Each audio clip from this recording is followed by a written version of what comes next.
6 വർഷത്തെ ഇടവേളയ്ക്ക് ശേഷം അവർ വീണ്ടും എത്തിയിരിക്കുകയാണ്.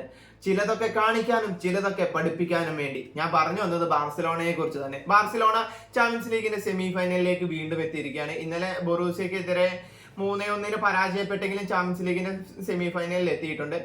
2019 ശേഷം ആദ്യമായിട്ടാണ് ബാർസലോണ ചാമ്പ്യൻസ് ലീഗിന്റെ സെമി ഫൈനലിലേക്ക് വീണ്ടും എത്തുന്നത്. അതിനു മുൻപ് 2019 ചാമ്പ്യൻസ് ലീഗ് സെമി ഫൈനലിൽ ലിവർപൂളിനോട് 4-0 പരാജയപ്പെട്ട് തോറ്റു മടങ്ങേണ്ട അവസ്ഥയുണ്ടായിരുന്നു. അതിനുശേഷം ഒരു ചാമ്പ്യൻസ് ലീഗിന്റെ സെമി ഫൈനലിലേക്ക് പോലും ബാർസലോണയ്ക്ക് എത്താൻ സാധിച്ചിരുന്നില്ല. എന്നാൽ ഇന്നലെ അതെല്ലാം അവസാനിപ്പിച്ചിരിക്കുകയാണ്. ചാമ്പ്യൻസ് ലീഗിന്റെ ആദ്യപാദ സെമി ഫൈനലിന്റെ ആദ്യ പാദത്തിൽ ബൊറൂസിയെ എതിരില്ലാത്ത 4 ഗോളിന് പരാജയപ്പെടുത്തുകയും അതേപോലെ രണ്ടാം പാദത്തിൽ 3-1 പരാജയപ്പെടുകയും ചെയ്തു. എന്നിരുന്നാലും അഗ്രിഗേറ്റ് സ്കോറിൽ 5-3 വിജയം ബാർസലോണ സ്വന്തമാക്കി. ബൊറൂസിയ നേടിയ 3 ഗോളുകളും ഗുറാസിയുടെ കാലുകളിൽ നിന്നായിരുന്നു. 11, 49, 76 മിനിറ്റുകളിലായിരുന്നു ഗുറാസിയുടെ ഗോളുകൾ വന്നത്. ഇന്നലെ ബാർസലോണ ഒരു ഗോൾ നേടി എന്ന് പറയുമ്പോഴും ബാർസലോണ താരങ്ങളായിരുന്നില്ല ആ ഗോൾ നേടിയത്.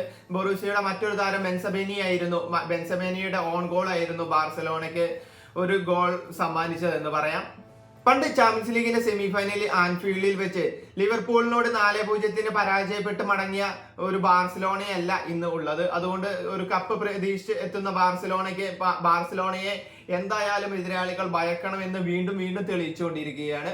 കൃത്യമായി പറഞ്ഞാൽ കൊണ്ടും കൊടുത്തും കയ്യറപ്പ് മാറിയ ബാർസലോണ ഫ്ലിക്കും പിള്ളേരുമാണ് ഇപ്പോൾ ചാമ്പ്യൻസ് ലീഗും ലാ ലീഗയും ഭരിച്ചുകൊണ്ടിരിക്കുന്നത് എന്ന് തന്നെ പറയാം.